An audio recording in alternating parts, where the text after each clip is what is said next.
façais, façais para a glória de Deus. Isso envolve o nosso trabalho. Isso envolve como a gente se comporta no nosso trabalho. Será que eu faço as coisas motivadas por o quê? Somente para ganhar o favor do meu chefe? Não é? Será que eu faço só para garantir o meu cheque no final de semana? Só para agradar meus colegas de trabalho? Qual é a minha motivação? Deve ser glorificar a Deus. Em primeiro lugar. Porque eu sou cristão. Em primeiro lugar, glorificar a Deus. Chegar atrasado, às vezes a gente precisa. Às vezes acontecem coisas que estão fora do nosso controle. Mas quando o indivíduo chega atrasado todo dia, toda semana, isso glorifica a Deus? Todo dia tem algum problema? Certamente que isso não glorifica a Deus. Efésios, volta lá em Efésios, capítulo 6, versículo 7 e versículo 8.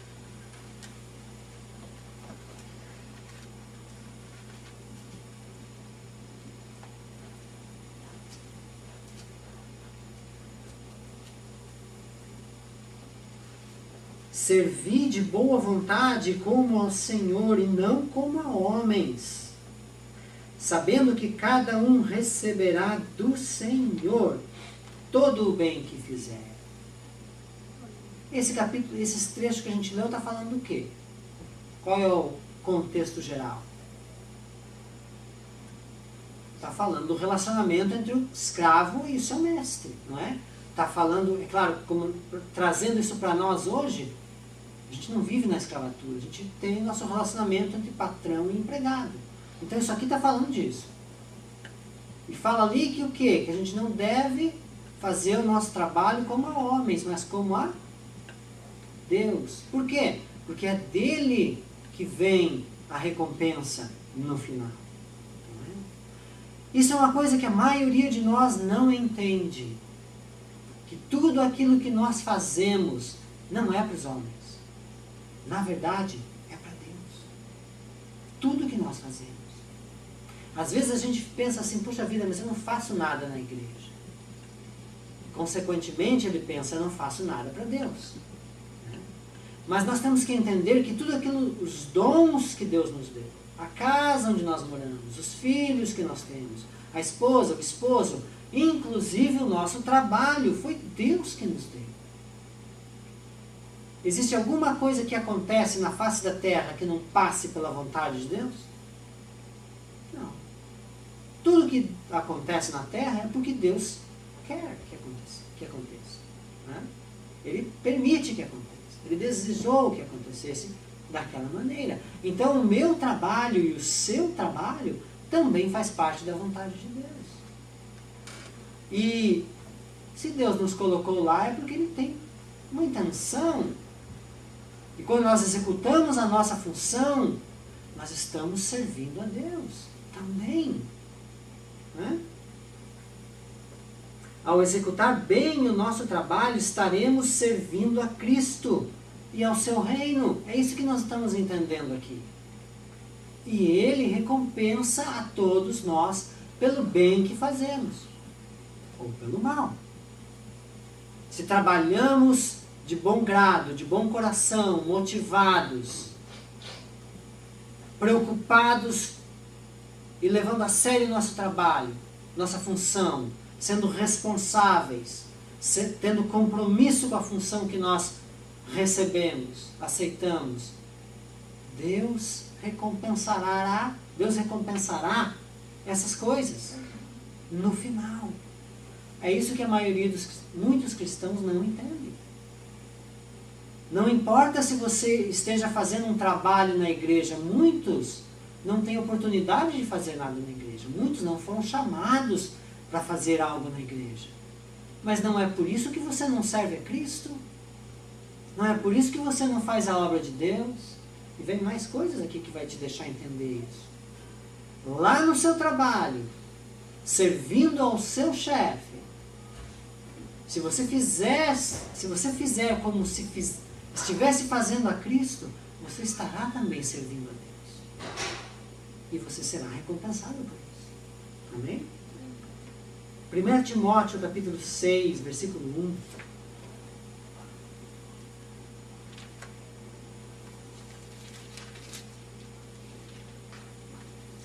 Todos os servos que estão debaixo de jugo considerem seus senhores dignos de honra, de toda a honra, para que o nome de Deus e a doutrina não sejam blasfemados. Isso é Paulo escrevendo a Timóteo. E a preocupação de Paulo era que aqueles que estão debaixo de autoridade honrem esses que estão acima de você. E os respeitem.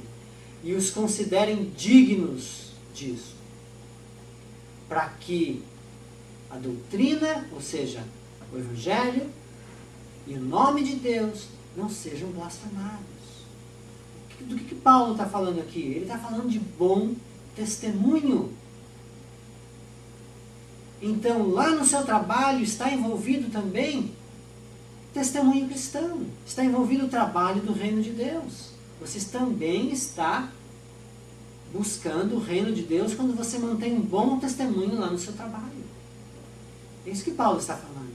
Ele está falando que lá, quando você é um bom trabalhador, quando você leva a sério a sua função, quando você faz o que o seu chefe te pede, quando você está presente na hora que você deve estar, quando você trata os seus clientes ou os seus colegas de trabalho com respeito, quando você considera o seu superior com honra, com dignidade, né? Quando você trata ele assim, você também está fazendo o trabalho no reino de Deus.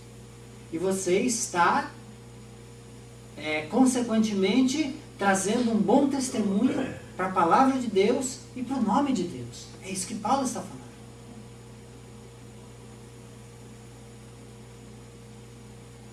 Pregamos o Evangelho com um bom testemunho, não é? O que adianta a gente falar 1000 palavras? E às vezes tem pessoas até persuasivas, né? Falam bem, eloquentes, mas de um mau testemunho destrói tudo o que eles falam. Né? Destrói tudo o que eles falam. Eu tive uma experiência interessante nesse final de semana. Estava lá no meu trabalho, estava lá no posto esse sábado, e com a minha Bíblia aberta, entrou uma senhora, chegaram ali com a família, e ela viu minha Bíblia aberta, ela falou: "Oh, você está com a sua Bíblia, que bom, que legal, nós somos cristãos também, e que legal, e que emocionante, né? E a gente está ouvindo rádio cristã lá no carro, com as crianças e não sei o quê." E daí, antes dele sair, ela me dá uma carteira de cigarro. "Mas põe aqui na sacola, pode pôr na sacola para as crianças não verem." Não adianta. Não adianta. É o bom testemunho. É o bom testemunho que dá suporte àquilo que você prega, a fé que você professa.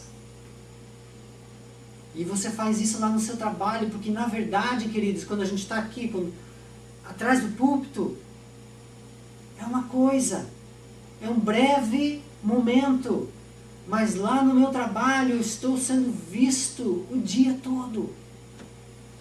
Mesmo quando eu não estou falando nada, as pessoas estão me olhando. E a grande mensagem é pregada lá, não aqui. A mensagem mais forte, ela é pregada lá, não aqui.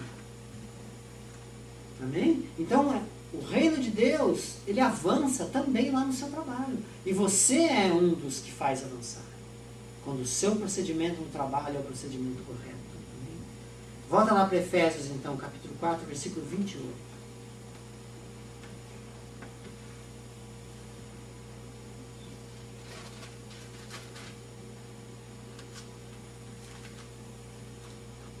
Aquele que furtava, não furte mais. Antes trabalhe fazendo com as mãos o que é bom, para que tenha o que repartir com o necessitado. Quando nós estávamos aqui com os jovens naquela vez, uma coisa que eu enfatizei para eles foi o seguinte, que tudo o que nós temos nessa terra foi Deus que nos deu. Tudo. Desde o ar que nós respiramos, o carro que nós dirigimos, a casa onde nós moramos, e consequentemente, para nosso estudo hoje, o trabalho que nós temos. E se Deus nos deu essas coisas, Ele nos deu com um propósito para que nós administrássemos elas e usássemos essas coisas, como o primeiro versículo que nós lemos aqui, para honrar e glorificar a Deus, e em segundo lugar, para fazer a obra de Deus. E aonde que está a obra de Deus? Qual é o alvo da obra de Deus? Qual é o ponto final da obra de Deus? Os nossos semelhantes, os homens que não conhecem o amor de Deus, os homens que não conhecem a verdade sobre Deus, os homens que não conhecem a salvação. Olha a última parte desse versículo que nós lemos.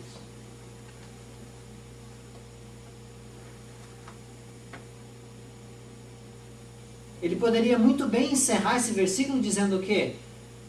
Trabalhe com as suas próprias mãos, porque isso é honesto, e ser cristão é ser honesto, não é? Ele não poderia ter encerrado o versículo assim?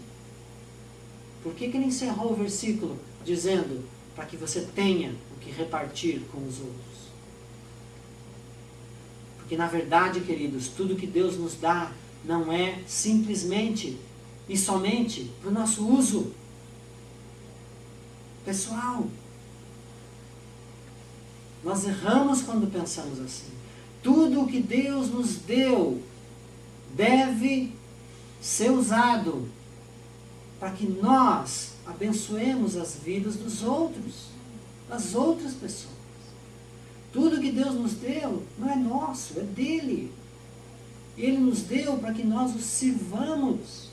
E nós servimos a Deus quando nós alcançamos as outras pessoas. E nós fazemos isso usando os recursos que Ele nos deu. Nosso salário é um recurso. Nosso trabalho é um recurso. Devemos sempre ter em vista que o que Deus nos dá deve ser usado para Deus, para fazer a sua obra. E a sua obra tem como alvo as pessoas. As pessoas. Por isso que quando você tira parte do seu salário para ofertar a Deus, você está fazendo a coisa certa. Você está usando o que é dele para dar suporte à obra dele. Quando você tira do seu dinheiro e doa ao necessitado, você está fazendo exatamente o que a palavra de Deus te pede que você faça. Porque aquilo que Deus te dá não é simplesmente e somente para o seu uso, é para os necessitados que estão à sua volta.